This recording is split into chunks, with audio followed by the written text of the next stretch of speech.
नमस्कार, मैं शालिनी और आप देख रहे हैं इन्फो इम्पैक्ट, आम जनों की आवाज। आइए बढ़ते हैं आज की बड़ी खबरों की ओर।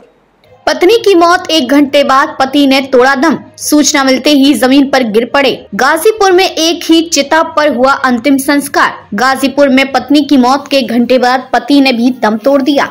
पत्नी की मौत की खबर सुनकर जमीन पर गिरे और मौत हो गई। गांव के सामने गंगा घाट पर पति पत्नी का एक ही चिता पर अंतिम संस्कार किया गया। पूरे क्षेत्र में मौत की चर्चा है।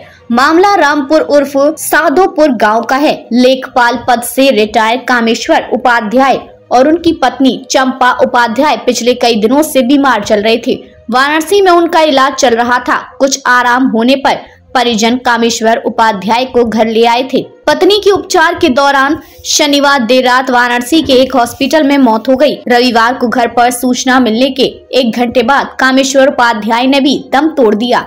पत्नी की मौत की सूचना मिलते ही जमीन पर गिर पड़े। साधुपुर निवासी सीआरपीएफ जवान मृत्युंजय कुमार ने बताया कि माता पिता की तबीयत खराब थी। वाराणसी में इलाज चल रहा था। कुछ दिन पहले पिता कामेश्वर उपाध्याय को घर लाया गया, जबकि मां चंपा उपाध्याय वहीं अस्पताल में भर्ती थी। शनिवार को मां का निधन हो गया।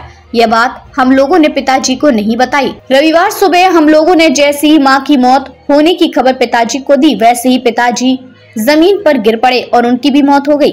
तीनों बेटे सरकारी पदों पर। परिजनों के मुताबिक मृतक कामेश्वर उपाध्याय अपने 4 भाइयों में सबसे छोटे थे। उनके 3 बेटे हैं, जिनमें सबसे बड़े बेटे दयानंद यूपी पुलिस में हैं। दूसरे नंबर के शिवजी उपाध्याय परमाणु ऊर्जा विभाग में वरिष्ठ प्रबंधक हैं। सबसे छोटे मृत्युंजय उपाध्याय सीआरपीएफ में हैं। खबरों में अब तक के लिए बस इतना ही। फिर होगी आपसे मुलाकात, तब तक के लिए नमस्कार और देखते रहिए इन्फो इम्पैक्ट, आम जनों की आवाज। ऐसे ही लेटेस्ट अपडेट पाने के लिए हमारे चैनल को सब्सक्राइब करें और तुरंत नोटिफिकेशन पाने के लिए बेल आइकन प्रेस करना ना भूलें। यदि आप हमें फेसबुक या इंस्टाग्राम के माध्यम से देख रहे हैं तो हमारे पेज को फॉलो जरूर करें। धन्यवाद।